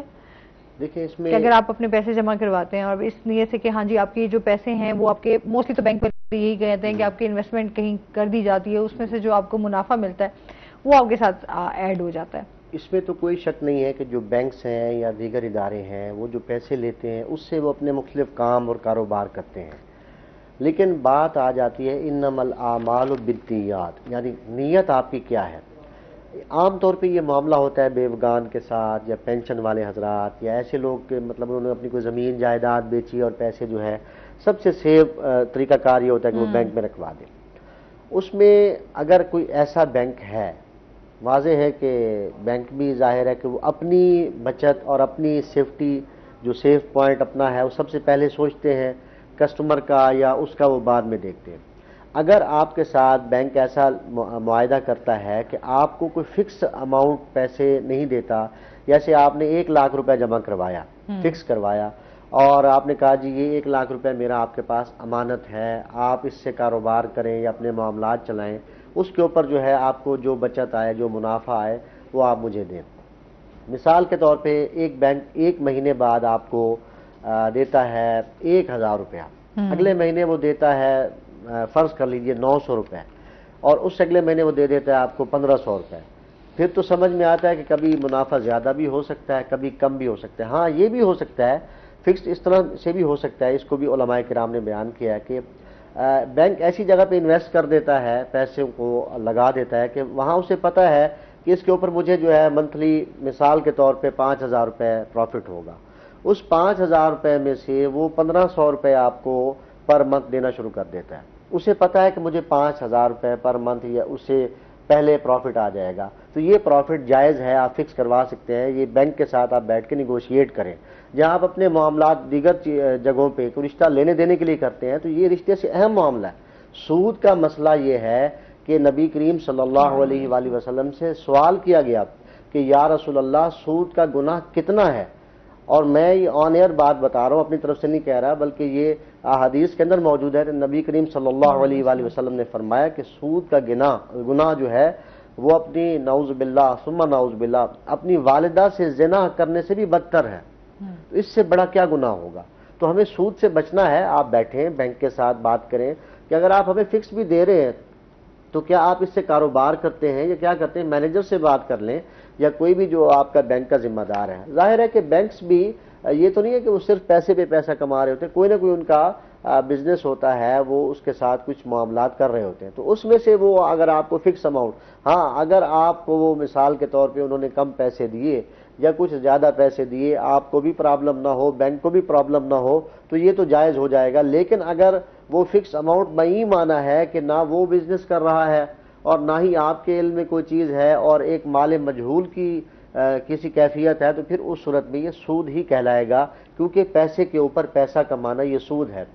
اور یہ نبی کریم صلی اللہ علیہ وآلہ وسلم نے بھی فرمایا، قرآن مجید کی بھی آیت ہے کہ سود لینے والا اور سود دینے والا ایسے ہی ہے کہ حرب من اللہ، یعنی وہ اللہ کی طرف سے اس کے ساتھ جنگ ہو رہی ہے اور وہ اللہ کے ساتھ جنگ کر رہا ہے.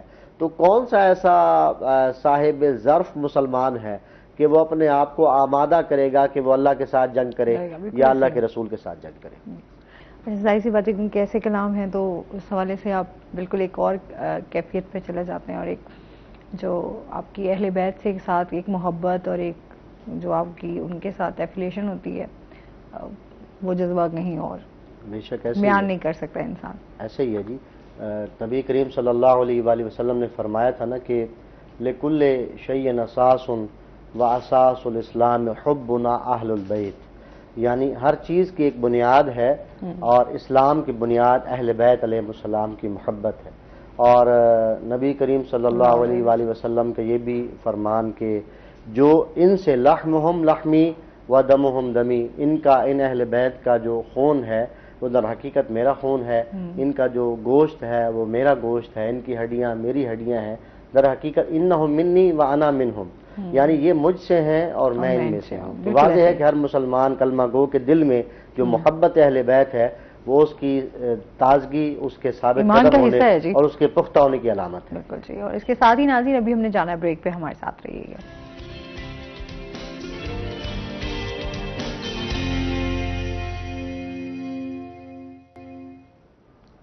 ویلکم بیک ناظرین، روہی ایٹ 10 میں آپ کو خوش آمدید کہتے ہیں. اچھا، آپ کیا ویسے کہیں گے سود سے ہم کس طرح بچ سکتے ہیں؟ سود سے بچنے کے لیے ہمیں کچھ چیزیں کرنی پڑیں گی. اس میں سب سے پہلی جو ہمیں کام کرنے والا ہے وہ نیت کرنی ہے کہ ہم نے سود سے بچنا ہے. میں نے یہ دیکھا ہے ہمارے معاشرے میں، چونکہ ظاہر ہے میں بھی اسی معاشرے میں رہتا ہوں، عام طور پہ ہم سود سے بچنا چاہتے ہیں لیکن بچتے نہیں ہیں. بچنا کس طرح چاہتے ہیں؟ مجھے چند دنوں پہلے ایک بندے نے کال کی اور کہا کہ حضرت مجھے آپ سے ایک مسئلہ پوچھنا ہے، اور مسئلہ یہ ہے کہ میرے پاس کچھ سیونگ ہے، میں بینک میں رکھوانا چاہتا ہوں، تو اس حوالے سے کیا حکم ہے. پوچھ لیا اور جب ہم نے اس کا جو حل تھا شرعی حل وہ بتا دیا، لیکن پھر کرتے بھی وہی ہیں کہ جو انہیں پتہ ہوتا ہے، یعنی کہ وہی کام کرنا ہے، یعنی اس کی باز پرس نہیں کرنی یا جو آپ کو بتایا گیا اس پہ عمل نہیں کرنا. اور عام طور پہ میں نے یہ دیکھا ہے کہ ہم اپنی غلطی کا جو بلیم ہے وہ علماء کے سر پہ دے دیں گے کہ جناب میں نے اس سے پوچھا اس نے یہ جواب دیا، اس سے پوچھا اس نے یہ جواب دیا. یہ نہیں دیکھتے کہ ہم سوال ہی توڑ موڑ کے کر رہے ہیں. مجھ سے پوچھا تو کچھ اور الفاظ سے پوچھا، کسی اور سے پوچھا تو کسی اور الفاظ سے پوچھا. ظاہر ہے کہ سوال کے اوپر ہی جواب آئے گا. اور سود سے بچنے کا جو آسان ترین راستہ ہے وہ یہ ہے کہ انسان کے دل میں اگر یہ چیز پیدا ہو جائے کہ میں نے اللہ کو جواب دہ ہونا ہے. قرآن مجید کہتا ہے کہ سود تمہارے مال کو گھٹائے گا، سود تمہیں نقصان دے گا، جانی نقصان بھی دے گا، مالی نقصان بھی دے گا. ظاہراً ہمیں لگ رہا ہے کہ مثال کے طور پہ ہمارے پاس کوئی 10-20 ہزار روپے آ رہے ہیں، لیکن جو اس کا ایک آخر میں آ کے نقصان ہوگا جو ہے وہ ہمیں نظر میں نہیں آ رہا، ظاہراً نظر نہیں آ رہا تھا، لیکن وہ 1 سال کے بعد، 6 مہینے کے بعد، 2 سال کے بعد آپ دیکھ لیجئے کہ کون سا ایسا سود خور ہے کہ جو اپنی زندگی کو ہمیشہ ہی آسائش کے ساتھ گزارے گا. نہیں، اس کے لیے کبھی نہ کبھی جکڑن پیدا ہوگی. تیسرے نمبر پہ قرآن مجید یہ کہتا ہے کہ تم صدقات کے ذریعہ سے، اللہ کی راہ میں خیرات کے ذریعہ سے، اس کی راہ میں خرچ کر کے اپنے مال میں اضافہ کر سکتے ہو، لیکن سود کے ذریعے سے کبھی نہیں کر سکتے. آپ دیکھ لیجئے کہ پاکستان جو ہے 1950 میں یا اس کے آگے پیچھے IMF اور اس قسم کے اداروں کے پاس جا رہا ہے، اور ہر بار یہ ہوتی تھی کہ ہم کشکول توڑ دیں گے. ہر حکومت یہ کہتی تھی ہم کشکول توڑ دیں گے، آئندہ نہیں جائیں گے. لیکن جب اگلی حکومت آتی ہے یا انہی کی اگلی باری آتی ہے تو اس سے بڑا قرضہ لیا جاتا ہے.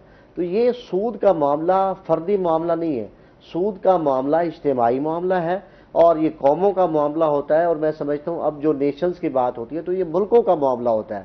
تو ہمیں ایسا رویہ یا ایسی سوچ یا ایسی پلاننگ اپنانے کی ضرورت ہے کہ ہم من حیث القوم، من حیث الفرد، دیکھیں جی میں اگر اپنی جان بچا کے بھاگ جاؤں تو اس میں کمال نہیں ہے. جب ایک کشتی میں بیٹھے ہوئے ہیں، اگر کشتی کے اندر سوراخ ہوگا تو اپنی میری جان نہیں بچے گی، پھر سب ڈوبیں گے یا سب بچیں گے. تو سود کے معاملے میں سب ڈوبنے اور سب بچنے کی بات ہے. یہ نہیں ہے کہ میری گلی کے اندر یا میرے محلے کے اندر یا میرے شہر کے اندر یا میرے ملک کے اندر سودی معاملات یا سودی کاروبار چل رہا ہو اور میں کہوں جی میں تو سود نہیں لے رہا، یا میں تو سود نہیں دے رہا، یا میں تو سود لکھ نہیں رہا، یا میں تو سود کا جو ہے وہ نہیں ہوں. نہیں، آپ کو، ہم سب کو اس حوالے سے امر بالمعروف بھی کرنا ہے اور نہی از منکر بھی کرنا ہے. یعنی جس حد تک ممکن ہو سکے لوگوں کو اویئرنیس دیں. سود کی اویئرنیس ہی نہیں ہے، اور بالخصوص جب سود کی بات آتی ہے ہر بندہ ڈر تو جاتا ہے، نہیں جی اللہ اور اس کے رسول سے جنگ نہیں کرنی، لیکن جب امپلیمنٹ کرنے کی باری آتی ہے، جب پیسوں کی ضرورت مجھے، آپ کو یا تیسرے فرد کو پڑے گی، تو اس وقت ہم سب اسی دلدل میں دھنستے جا رہے ہوتے ہیں. اور سود کی دلدل ایسی ہے کہ جس کے اندر انسان جب جاتا ہے تو پھر اس کے واپس نکلنے کے راستے مسدود ہو جاتے ہیں، یعنی بند ہو جاتے ہیں. اس لیے ہم کہتے ہیں اور کہا کرتے ہیں کہ سودی نظام سے انکار پاکستان سے پیار ہے. یعنی سود سے اگر ہم بچ جائیں گے تو نہ صرف ہم اللہ اور اس کے رسول کے حکم کی بجاوری کریں گے، بلکہ جو ہمارا پیارا وطن پاکستان ہے، چونکہ 14 اگست بھی قریب ہے اور آج 11 اگست کا دن بھی ہے، تو میں یہ بات ضرور کرنا چاہوں گا. 11 اگست کا دن چونکہ اقلیتوں کے حوالے سے بھی ہوتا ہے، یہ جملہ بھی کہوں گا کہ ہم نے جہاں لوگوں کے حقوق کی بات ہوتی ہے، اقلیتوں کے حقوق کی بات ہوتی ہے، یعنی دوسروں کے حقوق، تو دوسروں کا بھی حق ادا کریں، اپنا بھی حق ادا کریں، اور اللہ اور اس کے رسول کا بھی حق ادا کریں۔ اس سودی سسٹم سے اپنے آپ کو بچائیں، اور بالخصوص جو سپریم کورٹ آف پاکستان نے جو فیصلہ دیا تھا کہ پاکستان کو اس سودی نظام سے نجات دلانی ہے، اس پر امپلیمنٹ ہماری حکومتیں کریں گی۔ اب حکومت تو ختم ہو گئی، نگران حکومت آئے گی، اس سے بھی ہماری توقعات ہوں گی، یا اس سے آگے آنے والی حکومت ہوگی کہ ہمارے اس پاکستان کے تمام باسیوں کو، چاہے وہ مسلمان ہوں یا غیر مسلم، ان کو اس سودی نظام سے بچائیں۔ اور چونکہ 14 اگست بھی آنے والی ہے، تو 14 اگست کو پاکستان جب مارز وجود میں آیا تھا تو ایک اسلامی فلاحی ریاست کے عنوان سے وجود میں آیا تھا۔ تو اگر یہ اسلامی ریاست بھی ہے پاکستان، اور ایک فلاحی ریاست بھی اسے بنانا ہے، اسلامی فلاحی ریاست بنانا ہے، تو ہمیں پھر سود کے سسٹم کو، چاہے وہ انفرادی حیثیت میں ہو یا اجتماعی حیثیت میں ہو یا ادارہ جاتی حیثیت میں ہو یا as a nation, as a قوم ہو، ہمیں اس سے بالاتر ہو جانا ہے، اس سے مبرہ ہو جانا ہے، اس سے دور ہو جانا ہے، جس کا نتیجہ کیا ہوگا کہ اللہ رب العزت کی طرف سے ہمارے اوپر انعام یہ آئے گا کہ ہمارے مال میں اضافہ ہوگا، مال میں برکت ہوگی، اللہ کی رضا مل جائے گی، اور وطن عزیز پاکستان استحکام، ترقی اور سلامتی کے راستے پہ چل نکلے گا۔ بہت شکریہ آپ کا علامہ صاحب، آپ ہمارے شو کا حصہ بنے اور سود کے حوالے سے آپ نے کافی ڈیٹیل سے آگاہ کیا۔ آپ کا بھی بہت شکریہ حسنین، آپ ہمارے شو کا حصہ بنے۔ کے ساتھ ہی ناظرین، آج کا شو یہیں پہ ختم ہوا۔ اپنا بہت سارا خیال رکھیے گا، دعاؤں میں یاد رکھیے گا، انشاءاللہ زندگی نے ساتھ دیا تو صبح آپ سے پھر ملاقات ہوگی۔ اللہ حافظ۔